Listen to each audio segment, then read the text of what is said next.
My YouTube channel ज्ञान की दुनिया। देखिए, इस वीडियो में आज हम क्लास 8 की साइंस की बुक का दूसरा चैप्टर कवर करेंगे, जिसका नाम है micro organism, friend and foe. Okay, इससे पहले की वीडियो में मैंने इसके फर्स्ट चैप्टर को कंप्लीट कराया है, उसकी एक्सरसाइज के क्वेश्चन भी कराए हैं। उनको आप नीचे डिस्क्रिप्शन में जो लिंक दी है उस पर जाकर देख सकते हैं, या ऊपर आई बटन में भी उसका नोटिफिकेशन आ रहा होगा, उस पर जाकर आप देख सकते हैं। तो चलिए इस चैप्टर को शुरू करते हैं जल्दी से। You have seen several kinds of plants and animals, however there are other living organisms around us which we normally cannot see. These are called microorganisms or microbes. Okay, पहले हम स्टार्ट करते हैं चैप्टर की heading से। Okay, microorganism, friend and foe. Micro means होता है बहुत छोटा, तो बहुत छोटे ऑर्गेनिज्म हमारे आसपास के वातावरण में भी रहते हैं, जिनको हम अपनी आंखों से नहीं देख सकते, इसलिए उनको बोलते हैं माइक्रो ऑर्गेनिज्म या फिर माइक्रोब्स। फ्रेंड एंड फो, मित्र या शत्रु। तो ये आपके जैसे आप चैप्टर में पढ़ोगे तो आपका क्लियर हो जाएगा कि इसलिए उनको फ्रेंड भी बोला गया है और फो भी बोला है। Okay, for example you might have observe that during the rainy season most bread gets spoiled and its surface gets covered with greyish white patches. Okay, आपने रेनी सीजन में देखा होगा, बरसात के सीज़न में क्या होता है, जो खाने पीने की चीज़ें होती हैं जैसे ब्रेड हो गया आपका, इन चीज़ों पे क्या है, ग्रेइश कलर की लेयर आ जाती है जब उनको हम कुछ दिन तक रहने देते हैं, मतलब उनका यूज़ नहीं करते हैं। तो वो किसके कारण होती है, वो माइक्रो ऑर्गेनिज्म की वजह से ही होती है। ओके, माइक्रो ऑर्गेनिज्म क्या है, इसके लिए एक एक्टिविटी इन्होंने बताई है। कलेक्ट सम मॉइस्ट सॉइल, कुछ गीली मिट्टी लेने from the field in a beaker and add water to it. खेत से कुछ मिट्टी लेनी है और उसे एक पानी के बीकर में डाल देना है। Okay, after the soil particles have settle down observe a drop of water from the beaker under a microscope, what do you see. तो जब सॉइल पार्टिकल नीचे बैठ जाएंगे, ठीक है, तो अगर हम उसकी एक बूंद को, वाटर की एक ड्रॉप को माइक्रोस्कोप के अंदर देखेंगे तो हमें बहुत सारे क्या दिखाई देंगे, उसमें माइक्रो ऑर्गेनिज्म दिखाई देंगे, छोटे छोटे जीव होते हैं। ओके, दूसरी एक्टिविटी भी ऐसे ही है, इसमें भी सेम माइक्रोस्कोपिक व्यू से अगर हम देखेंगे तो हमें माइक्रो ऑर्गेनिज्म दिखाई दे सकते हैं। Okay, These observations show that water and soil are full of tiny organisms, though not all of them fall into the category of microbes. तो ये जो दो एक्टिविटी हैं, इनसे हम जब इनका कंक्लूजन निकलेगा, ठीक है, इनके ऑब्जर्वेशन से हमें पता लग जाएगा कि सोइल और वाटर में बहुत सारे माइक्रो ऑर्गेनिज्म हैं, लेकिन सभी को माइक्रोब्स नहीं बोलते हैं, लेकिन बहुत सारे छोटे छोटे ऑर्गेनिज्म उनमें present है। These microorganisms or microbes are so small in size that they cannot be seen with unaided eye. Okay, some of these such as the fungi that grows on bread can be seen with a magnifying glass, others cannot be seen without the help of a microscope. ठीक है, कुछ ऐसे होते हैं जो जैसे fungi होगा आपका ब्रेड पे लगने वाला, तो उनको आप माइक्रो ऑर्गेनिज्म मैग्नीफाइंग ग्लास के हेल्प से देख सकते हैं, लेकिन मोस्टली क्या होता है, बहुत छोटे होते हैं तो उनको माइक्रोस्कोप के बिना आप नहीं देखा जा सकता। That is why these are called micro organism, इसीलिए उनको माइक्रो ऑर्गेनिज्म कहा है, क्योंकि बहुत छोटे हैं। Micro organism are classified into 4 major groups, 4 major group में इनका डिवाइड किया गया है इनको, bacteria, fungi, protozoa and algae. Okay, ये 4 ग्रुप हो गए। वायरस भी एक तरह के माइक्रो ऑर्गेनिज्म होते हैं, बट उनको उसमें नहीं उस काउंट किया गया। Viruses are also microscopic but are different from other organism. उन थोड़े ऑर्गेनिज्म से क्या होता है, वो डिफरेंट होते हैं। They however reproduce only inside the cells of a host organism which may be bacterium, plant और एनिमल। तो इनकी एक क्वालिटीज़ क्या है वायरस की, कि ये होस्ट के अंदर ही मल्टीपल हो सकते हैं, जिस बॉडी के अंदर ये रहेंगे, कोई एनिमल है, कोई प्लांट है या फिर कोई बैक्टीरिया है, जिस उसके अंदर जब ये वायरस रहेंगे उसके अंदर ही ये मल्टीपल हो सकते हैं, रिप्रोड्यूस हो सकते हैं, ठीक है। लेकिन बाकी जो हैं वो बिना किसी होस्ट के भी रिप्रोड्यूस हो सकते हैं, अपनी प्रजाति को बढ़ा सकते हैं, इसलिए उनको अलग कैटेगरी में रखा है, वायरस को अलग कैटेगरी में रखा है। Okay, some of virus are shown in figure 2.5, नीचे दिया गया है। Common elements like cold, flu, and most coughs are cause by viruses. ठीक है, तो हमें जो कॉमन कोल्ड हो जाता है, फ्लू हो जाता है, ये सब किसकी वजह से होता है? वायरस की वजह से। जैसे पोलियो, चिकन पॉक्स, ये दो बीमारी किसकी वजह से होती थी? हमारे वायरस की वजह से होती है। और अभी हाल फिलहाल में इसका बेस्ट एग्जाम्पल आप सभी को पता होगा, पूरा वर्ल्ड जिसकी चपेट में है, कोरोना वायरस। ओके, वो भी एक तरीके का वायरस है। Disease like dysentery and malaria are cause by protozoans. तो डिसेंट्री, मलेरिया ऐसी जो बीमारी हैं वो किसकी वजह से होती है? प्रोटोजोआ की। ये मैंने हाईलाइट कर दिया है। ठीक है, ये एक एक दो एग्जाम्पल हम हर माइक्रो ऑर्गेनिज्म द्वारा बीमारी जो होने वाली है उनसे रखेंगे। Okay, where typhoid and TB, tuberculosis are bacterial disease. तो टाइफाइड और टीबी किसकी वजह से होती हैं? बैक्टीरियाज की वजह से। ओके, चलिए आगे बढ़ते हैं। देखो ये फिगर दिए हैं बैक्टीरिया के, माइक्रो ऑर्गेनिज्म के जो फिगर दिए गए हैं ये दे गए हैं एल्गी, प्रोटोजोआ, ओके, फंजाई। अब देख लेना। चलो आगे बढ़ते हैं। वायरस, ये हैं वायरस के। ओके, यहाँ पे वायरस का दिया गया है, वायरस की स्ट्रक्चर दी गई है, इस तरह का होता है। ओके, आगे चल बढ़ते हैं। Where do micro organism live? Micro organism अब कहाँ पर रहते हैं? ठीक है, तो माइक्रो ऑर्गेनिज्म में भी सिंगल सेल्ड जिसमें सिर्फ एक ही सेल हो सकती है, वो होते हैं सम एल्जाई एंड प्रोटोजोआ, और multi cellular such as algae and fungi. ठीक है, और मल्टी सेलुलर भी होते हैं। तो कुछ उनमें यूनिसेलुलर यानी कि सिंगल सेल्ड, और मल्टी सेलुलर भी हो सकते हैं। They live in all types of environment ranging from ice cold climate to hot springs and desert to marshy land. ठीक है, तो हर जगह पर रहेंगे, हर तरीके के इन्वायरमेंट में अलग अलग तरीके के माइक्रो ऑर्गेनिज्म हमें मिलेंगे। Okay, they are also found inside the bodies of animals including humans. Human की बॉडी में भी हो सकते हैं।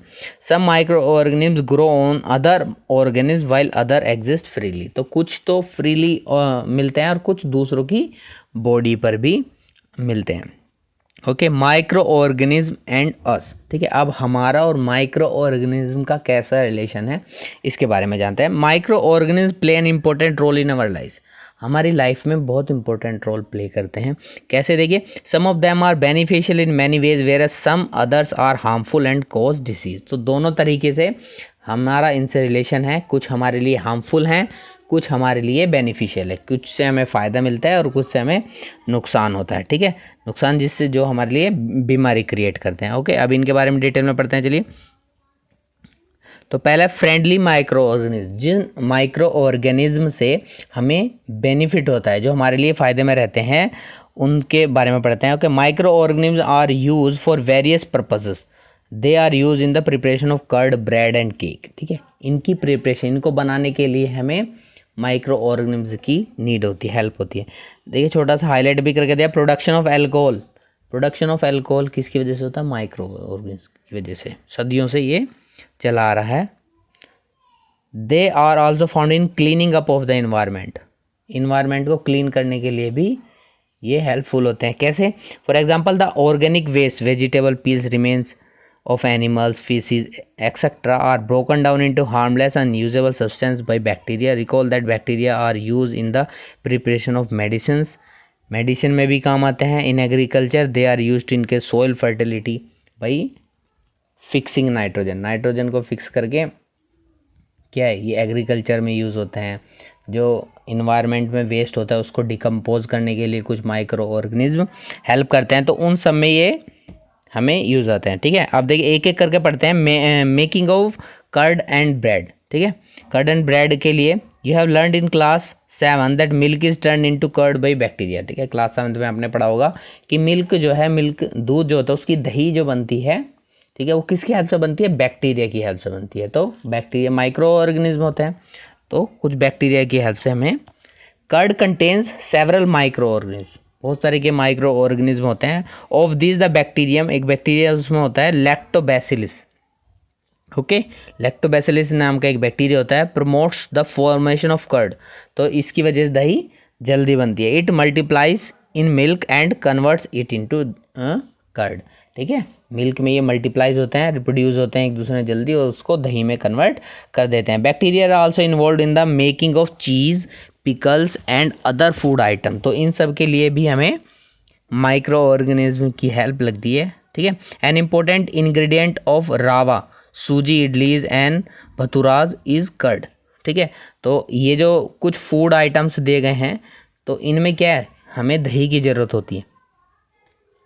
Bacteria and yeast are also helpful for fermentation of rice, idlis and dosa batter, ठीक है। तो इन सब को बनाने के लिए भी हमें बैक्टीरिया और यीस्ट की ज़रूरत होती है, ठीक है। इंपॉर्टेंट पार्ट मैंने हाईलाइट कर दिया, थोड़ा इस पर अटेंशन पे कीजिएगा। एक्टिविटी देख लीजिए क्या है, ब्रेड बनाने की एक्टिविटी इसमें दी गई है। Okay, yeast produce rapidly and produces carbon dioxide during respiration, bubbles of gas fill in the dough and increase in the volume. देखिए इस एक्टिविटी में क्या है, मैदा का पाउडर लिया गया, उसको पेस्ट बनाया गया और उसमें यीस्ट पाउडर मिला दिया गया। कुछ टाइम बाद जब हम देखेंगे तो उसमें रेज्ड मैदा, उसमें बबल्स उठने लगेंगे, वो फूल जाएगी, स्वेलन टाइप हो जाएगी। तो वो किसकी वजह से होती है कि जो बैक्टीरिया है यीस्ट वो क्या करते हैं, रेस्पिरेशन करते हैं, जिसकी वजह से एयर फिल हो जाती है उसमें और बबल्स बन जाते हैं। Okay, this is the basis of use of yeast in baking industry for making bread, pastries and cakes. तो ये सब बनाने के लिए, ठीक है, बेकरी इंडस्ट्री में यीस्ट का बहुत इंपॉर्टेंट रोल है। Commercial use of microorganisms. Microorganisms are used for large scale production of alcohol, wine and acetic acid. ठीक है, कॉमर्शियल यूज़ है ये इसका, production of alcohol, wine and acetic acid, बहुत बड़ी मात्रा में इनका प्रयोग होता है। Yeast is use for commercial production of alcohol, wine, yeast का यूज़ होता है। Okay, for this purpose yeast is grown on natural sugar present in grains like barley. तो इसके लिए वो क्या करते हैं, नेचुरल शुगर पर यीस्ट की खेती भी टाइप भी करते हैं, उनका मतलब ग्रो करते हैं उनको, जिससे उनको बाद में यूज़ किया जा सके। Okay,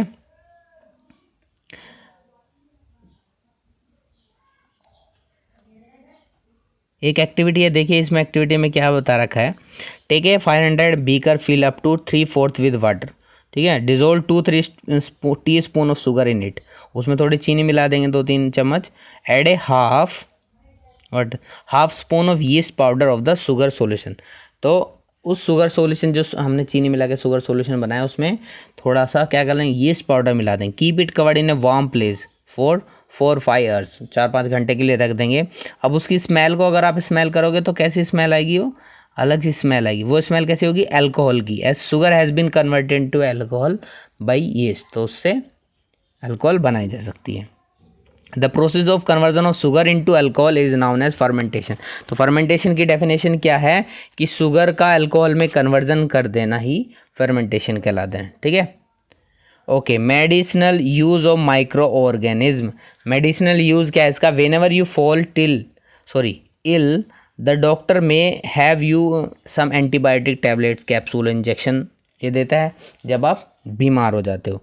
the source of these medicine क्या है, माइक्रो ऑर्गेनिज्म। तो इनका जो सोर्स है, जहाँ से ये बनती हैं, सोर्स जो मिलता है वो माइक्रो ऑर्गेनिज्म होता है। These medicine kill or stop the growth of the disease causing micro organism, such medicine are called antibiotics. तो ये करती क्या है, जो जिन माइक्रो ऑर्गेनिज्म की वजह से हमें डिसीज़ हो रही है उनकी ग्रोथ को ये क्या कर देते हैं, रोक देते हैं, उनकी ग्रोथ को रोक देते हैं, ठीक है। तो इन मेडिसिन को बोलते हैं हम antibiotics. These days a number of antibiotics are being produced by bacteria and fungi, ठीक है। स्ट्रेप्टोमाइसिन, टेट्रासाइक्लिन एंड एथियोमाइसिन, ठीक है। ये सब मेडिसिन के नाम है, थोड़े डिफिकल्ट हैं, ठीक है। एंटीबायोटिक्स मेडिसिन के नाम है। ओके, आगे आते हैं। Commonly known as antibiotics which are made from fungi and bacteria, ठीक है। जो ऊपर 3 मेडिसिन के नाम दिए गए हैं ये एंटीबायोटिक्स है जो फंजाई और बैक्टीरिया से बनती है। The antibiotics are manufactured by growing specific micro organism and are used to cure a variety of disease, ठीक है। तो बहुत स्पेसिफिक माइक्रो ऑर्गेनिज्म होते हैं जिनको मेडिसिन के यूज में लाया जाता है। Antibiotics are even mix with feed of livestock and poultry to check microbial infection in animal. They are also use to control many plant disease, ठीक है। तो बहुत सारे खेती में भी इनका यूज़ होता है, जिसे प्लांट डिसीज़ को ये कंट्रोल करते हैं। एनिमल हस्बेंड्री में इनका यूज़ होता है, पोल्ट्री फार्म है, ठीक है। ओके, आगे चलते हैं। वैक्सीन क्या होता है? देखिए, when a disease carrying microbe enters our body, the body produces antibodies to fight the invader. ठीक है, हमारे शरीर में देखिए क्या है, एक इम्यूनिटी सिस्टम होता है। इम्यूनिटी सिस्टम क्या होता है? जब कोई डिसीज़ हमारे माइक्रो ऑर्गेनिज्म हमारे अंदर जाते हैं और डिसीज़ होने लगती है, तो हमारा इम्यूनिटी सिस्टम उसके अगेंस्ट में एंटीबॉडीज़ क्रिएट करता है, जो उनसे लड़कर उसको मार देती हैं और बीमारी को ख़त्म कर देती हैं।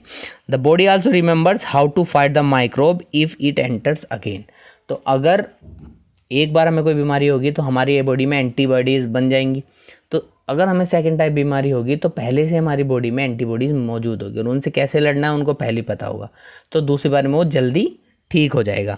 If dead or weakened microbes are introduce into a healthy body, the body fights and kills the invading bacteria by producing suitable antibodies. तो अगर कोई डेड माइक्रो ऑर्गेनिज्म या फिर वीकन मतलब बहुत कमज़ोर, जो हमारे शरीर को नुकसान ना पहुंचा सके, हमारे शरीर में एंटर करेगा तो एंटीबॉडीज़ बनेंगी उससे लड़ने के लिए और उसको लड़कर क्या है, ख़त्म कर देंगी। ठीक, वो स्ट्रॉन्ग साबित हो जाएंगी, तो एंटीबॉडीज़ पता लग जाएगा। तो नेक्स्ट टाइम जब वो बीमारी स्ट्रॉन्ग माइक्रोब्स के साथ एंटर करेगी तो हमारे शरीर में एंटीबॉडीज़ पहले से ही होंगी। एंटीबॉडीज़ पहले से प्रेजेंट होंगी तो हम क्या कर सकते हैं, वो बीमारी हमारी बॉडी से लड़कर ख़त्म हो जाएगी। ठीक है, यही केस क्या हो रहा है, यही केस अभी कोरोना वायरस, अब देख रहे होंगे कि कोरोना वायरस के साथ हो रहा है। अभी वैक्सीन इसकी नहीं तैयार हुई है। ठीक, जब इसकी वैक्सीन हो जाएगी यानी कि उसका बहुत ही वीक अब हमारी बॉडी में एंटर किया जाएगा, हमारी बॉडी उसके खिलाफ एंटीबॉडीज़ बनाएगी। तो नेक्स्ट टाइम अगर किसी को वो वायरस होता भी है स्ट्रॉन्ग वायरस के साथ, तो क्या हमारी एंटीबॉडीज़ उसको लड़कर किल कर देंगी। ओके, तो यही होता है। The antibodies remain in the body, हमारी बॉडी में बनी रहती हैं एक बार बनने के बाद।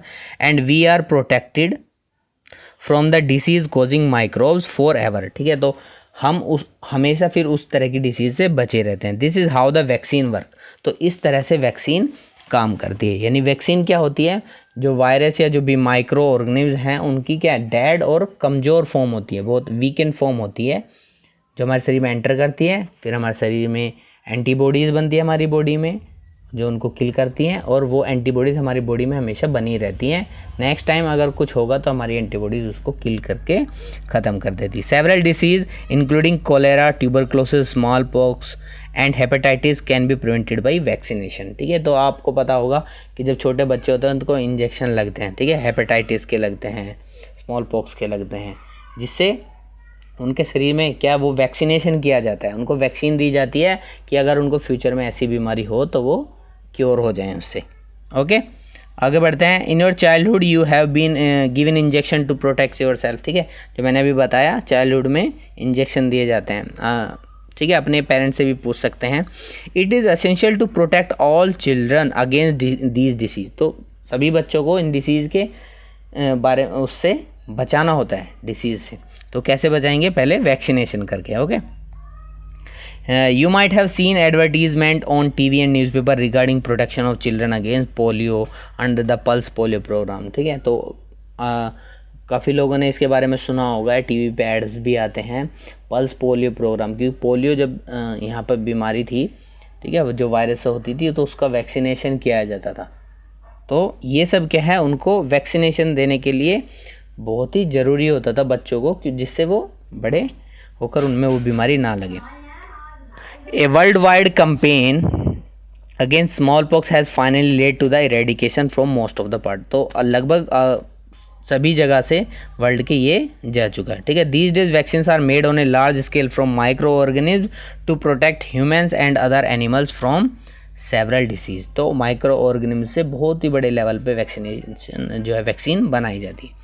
ओके, इंक्रीजिंग सोइल फर्टिलिटी, ये आपको कई बार आगे आपने पिछली क्लासेस में भी आपने पढ़ा होगा कि प्लांट्स क्या होते हैं, प्लांट्स को नाइट्रोजन चाहिए होती है। नाइट्रोजन वो एनवायरनमेंट से नहीं लेते, वो किससे लेते हैं, न्यूट्रिएंट्स जो होते हैं ज़मीन में होते हैं।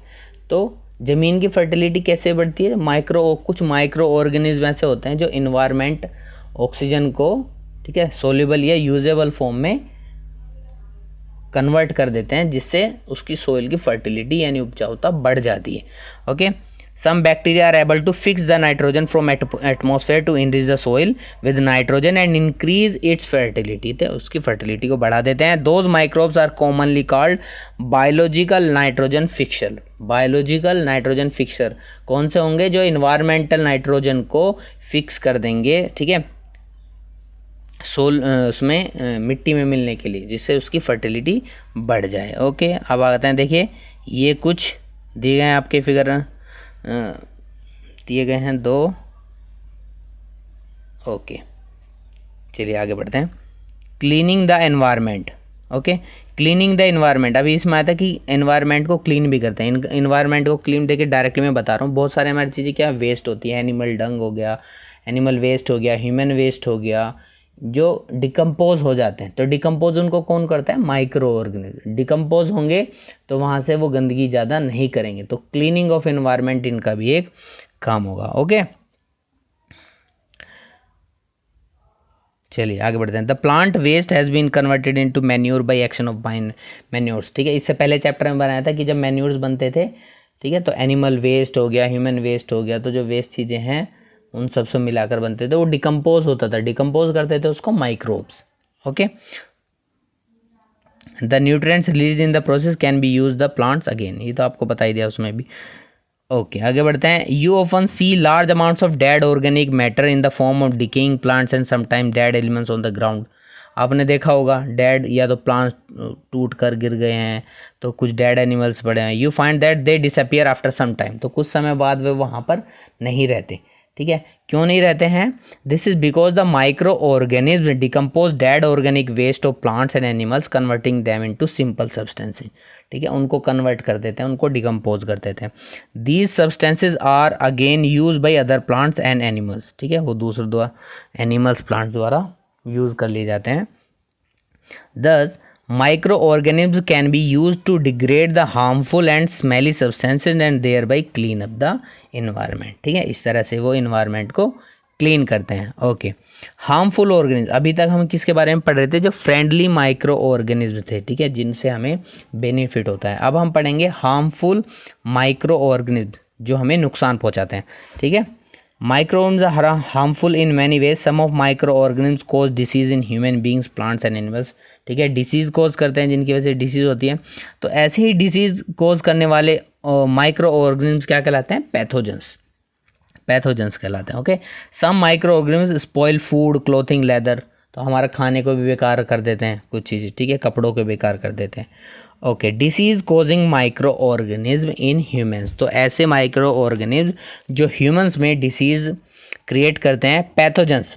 ठीक है, पैथोजेंस बोलते हैं. Pathogens enter our body through the air we breathe, the water we drink. ठीक है, जो खाना खाते हैं हम या पानी पीते हैं, हवा सांस लेते हैं, इन सब कहीं ना कहीं से किसी भी तरह रास्ते से पैथोजेंस हमारी बॉडी में एंटर कर सकते हैं. Okay, they can also get transmitted by other direct contact with an infected और कैरिड बाई एन एनिमल. ठीक है, तो जो ह्यूमन्स पहले से ही इन्फेक्टेड है, उससे भी हमें हमारी बॉडी में एंटर कर सकते हैं जब हम उससे डायरेक्ट कॉन्टैक्ट में आएंगे. ठीक है, तो इसीलिए आजकल क्या है, ये कोरोना वायरस जो महामारी चल रही है अभी, इसलिए क्या है, जो उनको आइसोलेट किया जाता है, जो इन्फेक्टेड पर्सन है उसको आइसोलेट किया जाता है, क्योंकि वो दूसरों को इन्फेक्ट कर सकता है. ठीक है, तो इसलिए हमें उससे दूर रहना चाहिए. Microbial disease that can spread from an infected person to a healthy person through air, water, food और physical contact are called communicable disease. ठीक है, कम्युनिकेबल डिसीज़ कहलाती है कौन सी? कि जो एक इन्फेक्टेड पर्सन से दूसरे हेल्दी पर्सन के कॉन्टैक्ट में आने से उसमें ट्रांसफ़र हो जाती है. ठीक है, उसमें ट्रांसमिट हो जाती है. तो ऐसी डिसीज़ को क्या बोलेंगे हम? Communicable disease. ठीक है, ऐसी एग्जांपल्स है cholera, common cold, chickenpox, tuberculosis. इनके एग्जांपल है. ये सब क्या है? कम्युनिकेबल डिसीज़ हैं. ठीक है, ये संक्रमण से फैलती हैं.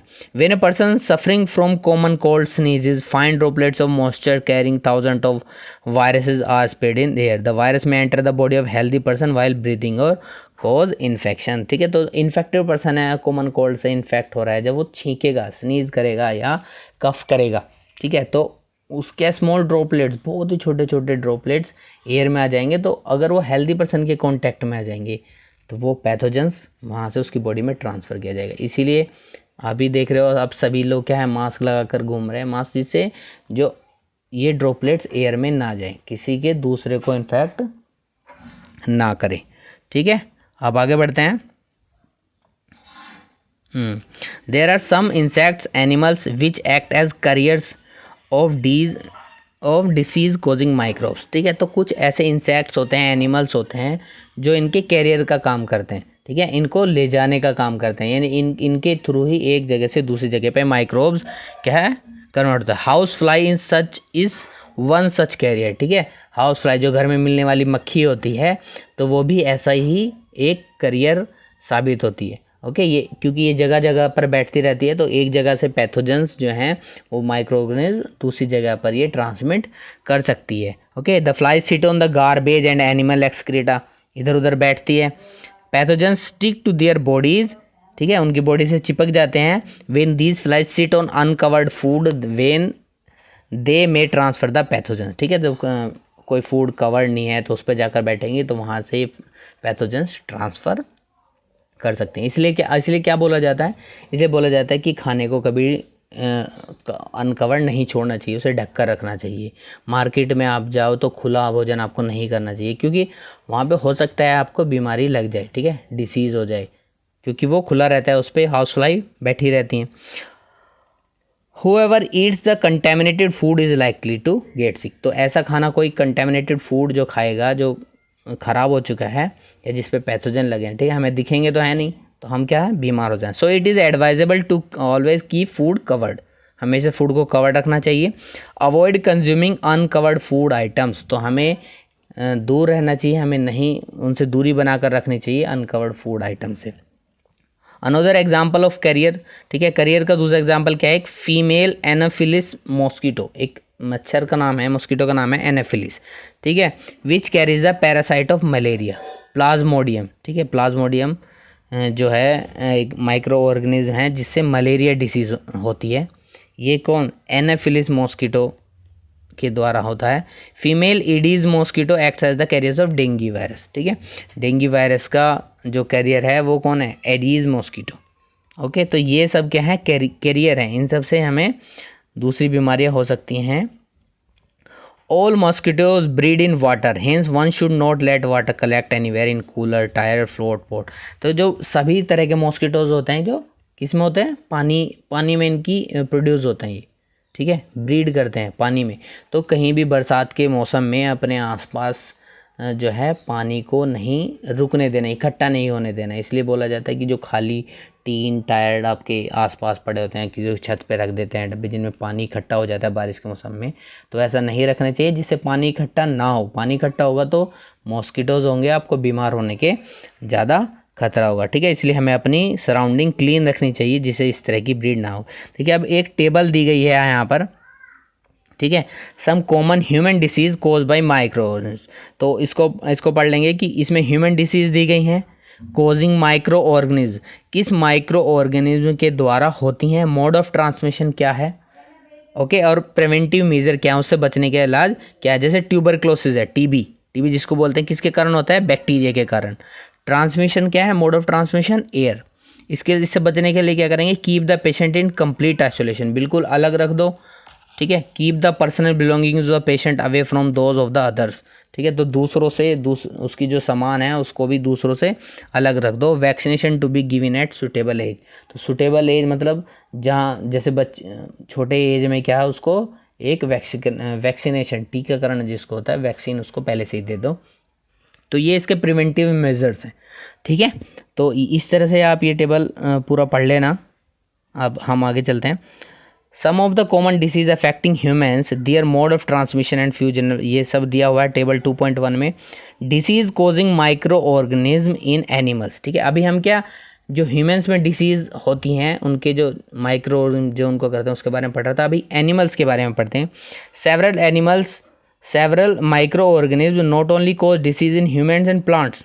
ठीक है, ह्यूमन एंड प्लांट्स में नहीं बल्कि ये किसमें, एनिमल्स में भी कर सकते हैं। For example anthrax is a dangerous human and cattle disease, ये ह्यूमन में भी होती है और ठीक है कैटल में भी होती है, जानवरों में भी। एंथ्रैक्स कोज बाई बैक्टीरियम, ठीक है, बैक्टीरिया के द्वारा ये होती है, एंथ्रेक्स याद रहेगा। Foot and mouth disease of cattle is cause by ये वायरस, ठीक है। कभी कभी जानवरों के पैर खराब हो जाते हैं, किसी का मुंह खराब हो जाता है, तो ये जो डिसीज़ है किसके, वायरस के कारण होती है।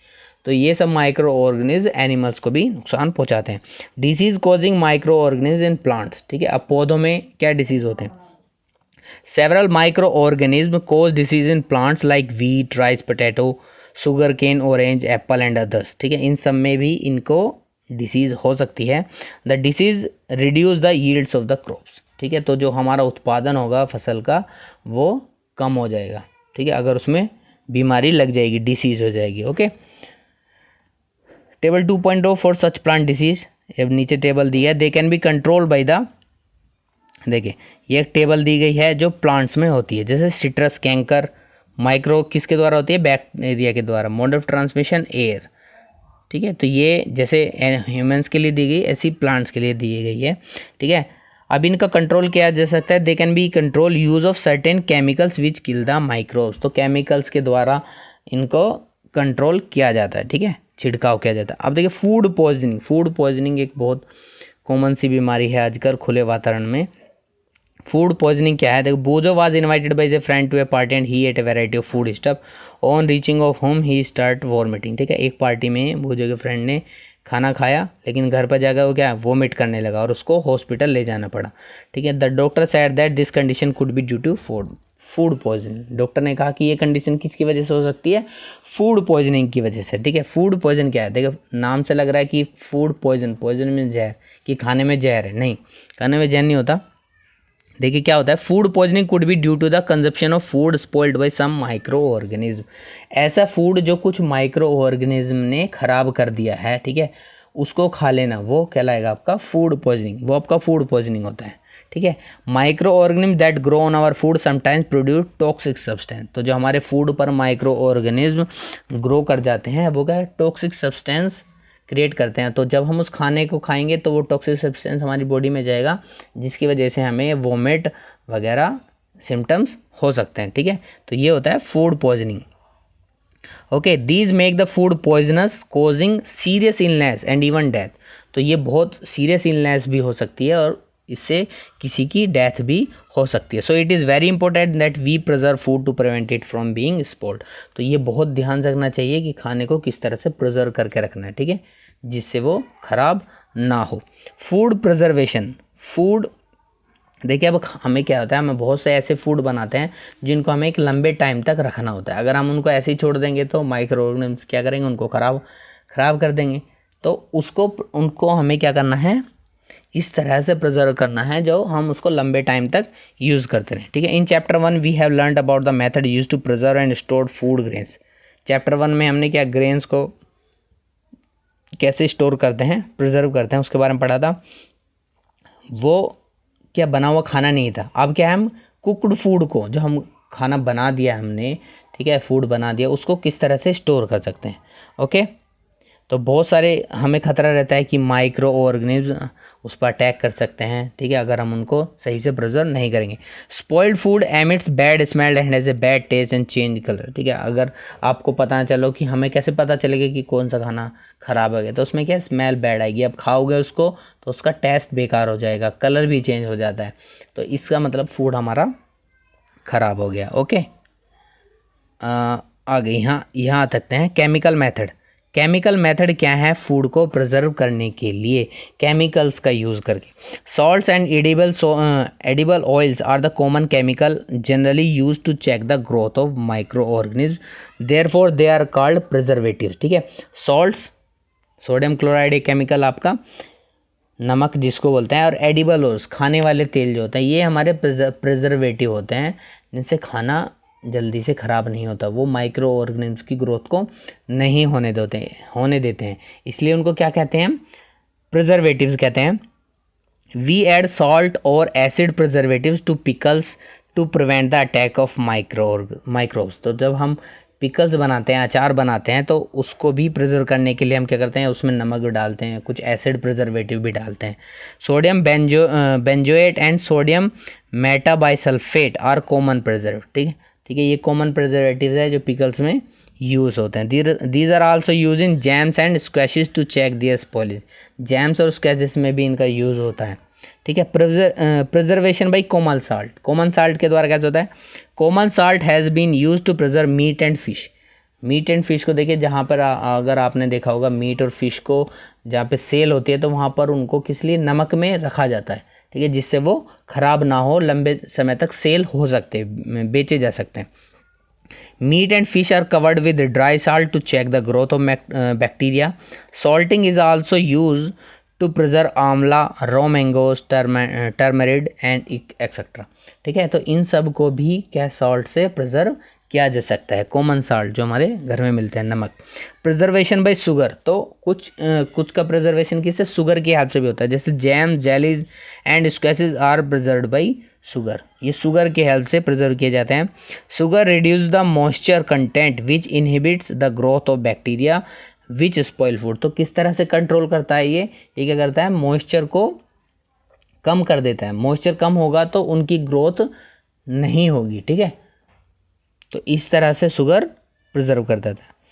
Preservation by oil and vinegar. Vinegar means होता है सिरका, ठीक है। फर्मेंटेशन से बनता है ये भी, जब आप शुगर केन के रस को फर्मेंटेशन होता है उसका, बहुत से आप जानते भी होंगे कि सिरका क्या होता है। Use of oil and vinegar prevents spoilage of pickles because bacteria can not live in such an environment, ठीक है। तो ऑयल और विनेगर ऐसे हम कुछ चीज़ें जैसे अचार बनाते हैं तो उसमें ऑयल मिक्स कर देते हैं, उसमें बैक्टीरिया डेवलप नहीं हो सकते। तो इस तरह से भी हम खाने का बचाव कर सकते हैं, उसका संरक्षण करते हैं।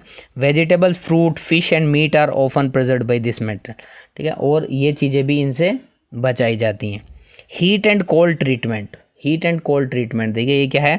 You must have been observe your mother boiling milk before it is stored, ठीक है। आपने घर में देखा होगा कि आपकी माता जी जो है मिल्क को क्या करती हैं? गर्म करके अगर आपको रखना होता है तो पहले उसे बॉईल करेंगी, उसको उबालेंगी, उसके बाद उसे स्टोर करेंगी, ठीक है। तो क्या होता है? Boiling kills and many micro organism. तो अगर फूड में माइक्रो ऑर्गेनिज्म कुछ ऐसे हैं जो उसको ख़राब होने से, तो वो उनको बॉइलिंग क्या होगा? किल कर देगी, मार देगी, जिससे हमारा फिर जो मिल्क है वो ख़राब नहीं होगा, ठीक है। आगे बढ़ते हैं।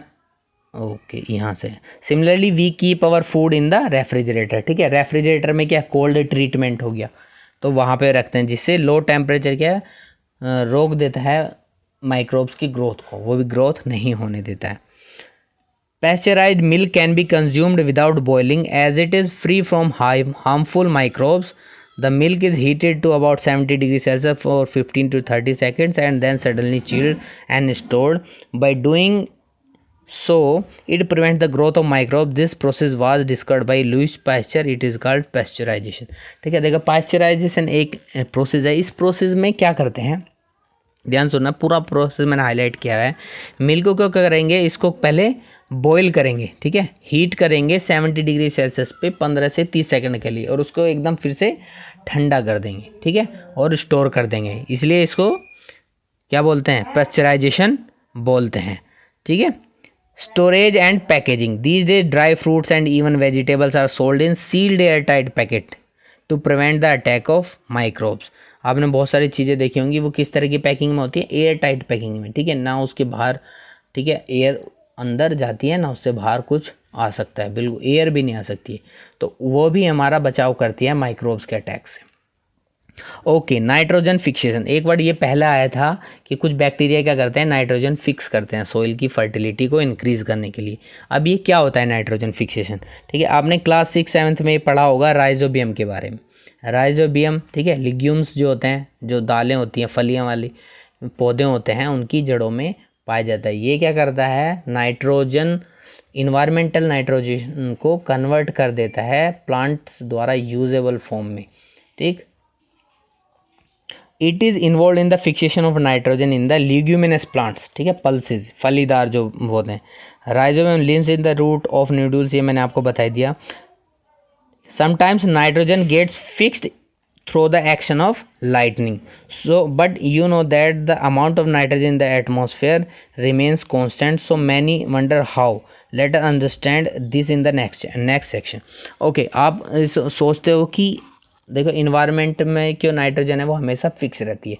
अगर वो राइजोबियम या कुछ ऐसे प्लांट्स यूज़ कर रहे हैं तो वो कम क्यों नहीं हो रही है। ये सवाल आता होगा दिमाग में कि अगर प्लांट्स यूज़ कर लेते हैं नाइट्रोजन तो नाइट्रोजन कम हो जाना चाहिए, लेकिन ऐसा नहीं होता है। क्यों? देखिए, इसके हिसाब से क्या होता है, नाइट्रोजन साइकिल, ये नाइट्रोजन साइकिल पे डिपेंड करता है। नाइट्रोजन साइकिल क्या है, देखिए हमारे एटमॉस्फेयर में लगभग 78% नाइट्रोजन है, ठीक है। All living organism as a part of protein, chlorophyll, nucleic acid, vitamin, तो कोई ना कोई इस तरह से नाइट्रोजन का यूज़ करता है, ठीक है। यानी अगर प्लांट्स या एनिमल्स, ह्यूमंस सब यूज़ कर रहे हैं तो उनकी बॉडी में, प्लांट्स में क्या नाइट्रोजन होगा। Okay, the atmospheric nitrogen can not be taken directly by the plants and animals, directly नहीं ले जा सकता है, ये बता दिया आपको। ओके, आगे बढ़ते हैं। Once the nitrogen is converted into these usable compounds it can be utilized by the plants from the soil through their root system. ये आपको बता दें, उनके जड़ों के द्वारा जब मिट्टी में मिल जाएगा मिट्टी तो वहाँ से नाइट्रोजन ले लिया जाएगा यूजेबल फॉर्म में। Okay, when plants and animals die, ठीक है, तो जब प्लांट्स और एनिमल मर जाते हैं, डाई हो जाते हैं, ठीक है, तो कहाँ मिलेंगे वो, मिट्टी में मिलेंगे, मिट्टी में ही मिलेंगे ना। Bacteria and fungi present in the soil convert the nitrogenous waste into nitrogenous compound to be use by plants again. तो वो जो नाइट्रोजन उन्होंने लिया उनकी बॉडी में गई है तो वो फिर से डिकम्पोज हो जाएंगे। जब डाई हो गया वो उनके वेस्ट हो गए तो नाइट्रोजनस कंपाउंड जो है डिकम्पोज हो जाएंगे मिट्टी में, और वो नाइट्रोजन वहाँ से फिर से किसके द्वारा, प्लांट्स के द्वारा ले ली जाएगी, ठीक है। Certain other bacteria convert some part of the nitrogen gas which goes back into the atmosphere. लेकिन कुछ बैक्टीरिया ऐसे भी होते हैं जो कुछ पार्ट, सारा नहीं, कुछ पार्ट क्या करेंगे, उसको कन्वर्ट करके नाइट्रोजन को वापस इन्वायरमेंट में छोड़ देंगे, ठीक है, इन्वायरमेंट में मिल जाएंगे तो वापस रिप्लेनिश होगी इन्वायरमेंट की nitrogen. Okay, as a result percentage of nitrogen in the atmosphere remains more और लेस कांस्टेंट, तो हमेशा ये कांस्टेंट ही रहती है, ठीक है। देखिए यहाँ पे एक ये बहुत इंपॉर्टेंट नाइट्रोजन साइकिल आपको दिखाया गया है, ठीक है। नाइट्रोजन साइकिल आप कहीं से भी ले लिए, देखिए हम लेते हैं एटमॉस्फेरिक नाइट्रोजन से। एटमॉस्फेरिक नाइट्रोजन क्या है, नाइट्रोजन फिक्सिंग बाय बैक्टीरिया से क्या सॉइल में मिल जाती है, ठीक है, सॉइल में मिल जाती है, ये नाइट्रोजनस कंपाउंड बन जाते हैं, compounds of nitrogen in the soil में बन जाते हैं। उसके बाद कहाँ से ले ले जाते हैं, up take by the plants. Okay, मैं जो लिख रहा हूँ उसको थोड़ा हाईलाइट कर लेते हैं, एक सेकेंड, यहाँ पे रखते हैं। ओके, देखिए यहाँ पे है आपकी एटमॉस्फेरिक नाइट्रोजन। अभी हम पहले वाला साइकिल लेंगे। एटमॉस्फेरिक नाइट्रोजन सबसे पहले नाइट्रोजन फिक्सेशन के द्वारा यहाँ पे आएगी, ये बैक्टीरिया द्वारा नाइट्रोजन फिक्सेशन होगा, और ये नाइट्रोजन जो पौधों में हो, नाइट्रोजनस कंपाउंड ऐसे बनाए जाएंगे, इसके यहाँ पे आके नाइट्रोजन कंपाउंड बन गए। नाइट्रोजन कंपाउंड के बाद ये कंपाउंड ले जाएंगे प्लांट्स के द्वारा। प्लांट्स को कौन खाता है, एनिमल्स खाते हैं, ठीक है। Nitrogen waste from excretion and death, तो एनिमल से डेथ होने के बाद फिर से नाइट्रोजन वापस नाइट्रोजनस कंपाउंड बन जाएंगे। कुछ बैक्टीरिया इसको गैसेस फॉर्म में नाइट्रोजन में कन्वर्ट कर देंगे और वो नाइट्रोजन कहाँ चली जाएगी, वापस से इन्वायरमेंट में, ठीक है। तो ये तरह का प्रोसेस होता है। लाइटनिंग से भी होता है, लाइटनिंग से अगर प्रोसेस होगा तो सीधा नाइट्रोजन कंपाउंड बनेंगे जो मिट्टी में होंगे यहाँ से, और वो फिर किसके द्वारा ले जाएंगे, पौधों के द्वारा। फिर से वही प्रोसेस, पौधे, एनिमल्स या प्लांट्स खाए जाते हैं। जब उनकी डेथ होगी या वेस्ट उनसे निकलेगा तो वो फिर से नाइट्रोजन कंपाउंड बनेगा और वो डायरेक्टली किस में चेंज हो जाएंगे, फिर गैसियस फॉर्म में जो एटमॉस्फेयर में वापस चली जाएगी। ओके, ये था आपका नाइट्रोजन साइकिल, और इसके साथ ही आपका ये चैप्टर यहाँ पर ख़त्म हो जाता है, ठीक है। तो मैं उम्मीद करता हूँ मैंने चैप्टर आपको अच्छे से पढ़ाया होगा। अगर फिर भी आपको कोई डाउट है, आपको कोई बात समझ नहीं आ रही है तो आप मुझे कमेंट बॉक्स में लिख सकते हैं। अगर आपको मेरी वीडियो पसंद आ रही है तो प्लीज़ इसे शेयर कीजिए अपने क्लासमेट्स, अपने दोस्तों में, अपनी फैमिली रिलेटिव्स में इस वीडियो को शेयर कीजिए। और अगर अभी तक आपने मेरे चैनल को सब्सक्राइब नहीं किया है तो प्लीज़ आप इस चैनल को सब्सक्राइब करें, साथ ही बेल आइकन दबाएं जिससे मेरी वीडियो का नोटिफिकेशन आपको मिलता रहे। Thank you.